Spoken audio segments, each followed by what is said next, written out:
आज हम बात करेंगे एक्सक्रीशन इन एनिमल के ऊपर। एनिमल में बेसिकली ना मेटाबॉलिज्म का एक प्रोसेस होता है। मेटाबॉलिज्म में फर्दर दो डिविजन्स में डिवाइड किया जाता है, एनाबॉलिज्म और कैटाबॉलिज्म। अगर हम कैटाबॉलिज्म के ऊपर बात करें ना, तो ये प्रोसेस बेसिकली एक ऐसा प्रोसेस होता है जिसमें कॉम्प्लेक्स फूड को ब्रेक डाउन करवाया जाता है इनटू सिंपलर फूड। अगर हम इसमें अमाइनो एसिड्स को देखें, अमाइनो एसिड्स की कैटाबॉलिज्म के ऊपर बात करें, तो अमाइनो एसिड जब कैटाबोलाइज होते हैं ना, तो इनको अमाइनो ग्रुप में डिवाइड किया जाता है। अब ये जो अमाइनो ग्रुप होते हैं ना, या तो ये बॉडी से रिमूव करवा दिए जाते हैं या फिर ये बॉडी में वापस से रीयूज़ करवा दिए जाते हैं। जब ये अमाइनो ग्रुप वापस से बॉडी में रीयूज़ करवाए जाते हैं ना, तो इसका ये बिल्कुल मतलब नहीं होता कि वापस से अमाइनो एसिड्स को रीस्टोर करवा रहे हैं हम, बल्कि ये अमाइनो ग्रुप हमारे पानी के साथ मिलकर, हमारी बॉडी में जो वाटर का फ्लूइड होता है उसके साथ मिलकर ना, हमारे प्लाज्मा से जो भी टॉक्सिक मटेरियल या जो भी टॉक्सिक सब्सटेंसेस होते हैं ना, उनको रिमूव करवाने में मदद करते हैं। इसी के साथ साथ ना हमारी जो बॉडी होती है ना, उसके अंदर जो नाइट्रोजन होता है ना, वो काफ़ी ज़्यादा अमाउंट में पाया जाता है। यूजुअली जो लिविंग ऑर्गेनिज्म है उनमें जो एक्सेस अमाउंट में नाइट्रोजन पाया जा रहा होता है ना, वो या तो अमोनिया होता है, यूरिया या फिर यूरिक एसिड होता है। जबकि जो सबसे लीस्ट अमाउंट में नाइट्रोजन की क्वांटिटीज़ या फॉर्मुलेशन पाई जा रही होती है, वो ट्राइमिथाइल अमाइन ऑक्साइड होता है या फिर कुछ अमाइनो एसिड्स भी हो सकते हैं। जैसे कि हम इस डायग्राम में देख सकते हैं कि हम प्रोटीन को ब्रेक डाउन करवा रहे हैं अमाइनो एसिड्स में और न्यूक्लिक एसिड को ब्रेक डाउन करवा रहे हैं नाइट्रोजनस बेसिस के अंदर। अब ये दोनों मिलकर ना अमाइनो ग्रुप बनाती हैं। अमाइनो ग्रुप बेसिकली NH2 को कहते हैं। अब ये जो NH2 होता है ना, इसको हम फर्दर 3 डिविजन्स में देख सकते हैं। एक अमोनिया का है, एक यूरिया का और एक यूरिक एसिड का है।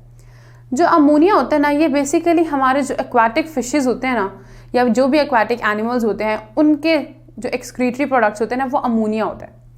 जबकि हम मैमल्स या कुछ एम्फीबियंस में देखें तो यूरिया हमारा एक्सक्रीटरी प्रोडक्ट होता है। और इन द एंड जो हमारे बर्ड्स, इंसेक्ट या जो रिप्टाइल्स वगैरह रह जाते हैं, वो यूरिक एसिड की फॉर्मेशन करवाते हैं। अब हम बात करते हैं कि क्यों ये स्पेसिफिक एनिमल्स स्पेसिफिक एक्सक्रीशन करवा रहे हैं। अमोनिया जो होता है ना, वो सबसे ज़्यादा टॉक्सिक नाइट्रोजन होता है और ये बहुत जल्दी ही किसी भी एनिमल की ना बॉडी के अंदर ना, ये बॉडी फ्लूइड के अंदर ना डिसॉल्व हो जाता है। अब इसकी लो कॉन्सेंट्रेशन को बॉडी के अंदर मेंटेन रखने के लिए ना, उस स्पेसिफिक एनिमल को चाहिए कि वो काफ़ी ज़्यादा अमाउंट ऑफ वाटर को अपनी बॉडी के अंदर इनटेक करे। अगर तो वो काफ़ी ज़्यादा वाटर की अमाउंट को इनटेक कर सकता है, एक लार्ज अमाउंट ऑफ वाटर को अपनी बॉडी में इनटेक कर सकता है, तब ही वो अमोनिया को अपनी बॉडी से रिमूव करवा पाएगा। जैसे कि हमें पता है कि 1 ग्राम अमोनिया को अगर रिमूव करवाना है बॉडी से, तो हमें एटलीस्ट 500 ml ऑफ वाटर चाहिए अपनी बॉडी के अंदर। और इतना अमाउंट ऑफ वाटर सिर्फ और सिर्फ हमारे एक्वाटिक एनिमल्स ही अपनी बॉडी में लेके जा सकते हैं, क्योंकि वो रह ही फ्रेश वाटर में रहे होते हैं, उनके इर्द गिर्द हाइपोटोनिक इन्वायरमेंट होते हैं, तो उनके लिए काफ़ी ज़्यादा ईजी है इतना वाटर अपनी बॉडी में इनटेक करना। इसी के साथ साथ जो एनिमल्स अमोनिया की एक्सक्रीशन करवाते हैं, हम उनको अमोनोटेलिक कहते हैं। इसके अलावा अगर हम अगली बात करें यूरिया के ऊपर, तो अमोनिया के बाद जो लेस टॉक्सिक सब्सटेंस है वो यूरिया। एक एनिमल में अगर यूरिया की एक्सक्रीशन करवानी है, तो उसको maximum 50 ml of water require है 1 ग्राम ऑफ यूरिया अपनी बॉडी से एक्सक्रीट करवाने के लिए। और यूजुअली हमें जो यूरिया की एक्सक्रीशन देखने को मिलती है ना, वो टेरेस्ट्रियल एनिमल्स में देखने को मिलती है और इन एनिमल्स को हम यूरियोटेलिक का नाम देते हैं। इसी के साथ साथ अगर हम इस डायग्राम के ऊपर गौर करें, जिसमें हम यूरिया साइकिल की फॉर्मेशन की बात करते हैं, तो अमोनिया और कार्बन डाइऑक्साइड मिलकर ना सिट्रोलिन बना रही है।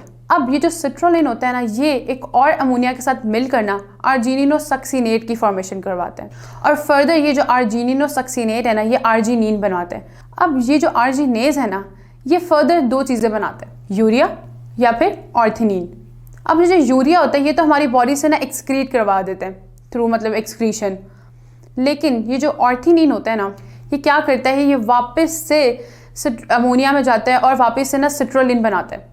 और इस तरह हमारा ये पूरा ना यूरिया साइकिल ना वापस से मतलब चलता रहता है। इसके बाद हम बात कर लेते हैं यूरिक एसिड के ऊपर। यूरिक एसिड बेसिकली उन एनिमल्स में प्रोड्यूस होता है जिनकी बॉडी में एक्यूट डेफिशिएंसी ऑफ वाटर हो।